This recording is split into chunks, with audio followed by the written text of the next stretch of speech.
আমাদের মাদ্রাসার প্রথম সাময়িক পরীক্ষার ফলাফল ঘোষণা ও সাগরিকা মডেল মাদ্রাসায় উৎসবমুখর পরিবেশে অনুষ্ঠিত হয়েছে প্রথম সাময়িক পরীক্ষার ফল প্রকাশ অনুষ্ঠান।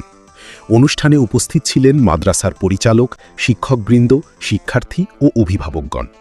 ফলাফল ঘোষণা শেষে কৃতিত্বপূর্ণ ফল অর্জনকারী শিক্ষার্থীদের হাতে রেজাল্ট কার্ড তুলে দেয়া হয়। বক্তারা বলেন, ভালো ফলাফল শুধু মেধার নয়, বরং নিয়মিত অধ্যবসায়, শৃঙ্খলা এবং শিক্ষকদের আন্তরিক প্রচেষ্টারও প্রতিফলন।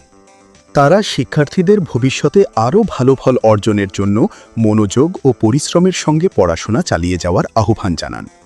এ সময় শিক্ষার্থী ও অভিভাবকদের মাঝে আনন্দ উচ্ছ্বাস লক্ষ্য করা যায়।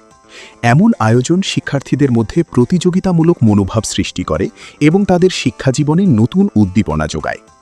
সাগরিকা মডেল মাদ্রাসার পক্ষ থেকে সকল সফল শিক্ষার্থীকে জানানো হয়েছে আন্তরিক অভিনন্দন ও শুভকামনা। শুধুমাত্র ক্লাস ছাত্রদের কাছে বলে দেওয়ার পরে আজকে আপনারা যেভাবে আমাদের ডাকে সাড়া দিয়েছেন, অভিভাবক এবং অভিভাবিকা বৃন্দ, আমি এই জন্য আজকে সাগরিকা মডেল মাদ্রাসার পক্ষ থেকে আপনাদেরকে অত্যন্ত আবারও আপনাদের সকলের কাছে আমি আন্তরিক মোবারকবাদ জানাচ্ছি। বাংলাদেশ সময় নিউজ ডেস্ক।